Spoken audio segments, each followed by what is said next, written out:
MRI કરાવ્યો. હા. શું કીધું એમઆરઆઈ કરાવ્યા પછી? ઓપરેશન. કેમ? ગાદી ખસી ગઈ છે એટલે. પહેલેથી ચાલુ કરો. પહેલા દિવસે તમે આવ્યા તકલીફમાં શું થતું? બહુ ખાલી ચડતી, ઊભું જ ન રહેવાતું. ક્યાં ખાલી ચડતી? એક પગમાં, કયા કમર પગમાં? સુધી, જમણા પગમાં. કેટલી વાર ઊભું રહેવાતું? 5 મિનિટે નહીં. રસોઈ બનતી? નહીં. કેટલી રોટલી બને? અત્યારે નહીં. પહેલા બનતી જ નહીં, એકાદી માંડ બનતી. ચલાતું ખરું? ચલાતુંય નહીં. કેટલું ચલાતું? 5 મિનિટ માંડ ચલાતું. પછી બહુ ખાલી ચડી એટલે સાવ ચલાતું બંધ થઈ ગયું હતું. હાવ બંધ એકદમ? કેટલોક સમય સુધી આવું આવેલું? હલાઈને ઊભા ન રહેવાયું? મહિના સુધી. 1 મહિના સુધી? શું કર્યું મહિના સુધી? આરામ કર્યો 1 મહિનો. હાવ આરામ કર્યો? હા. એમઆરઆઈ તમે એમઆરઆઈ કરાવો તો 5મા ને પહેલા મણકાની વચ્ચેથી ગાદી ખસી. હા. અને થોડીક વધારે પડતી બહાર આવી ગઈ હતી. હા હા.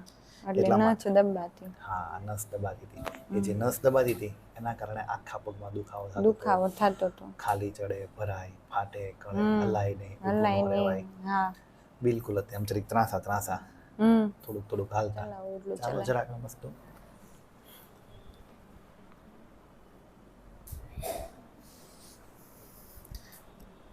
એકદમ બરાબર ચલાય? એકદમ બરાબર. કોઈ વાંધો ન આવે ને? નહીં. અત્યારે કેમ છે?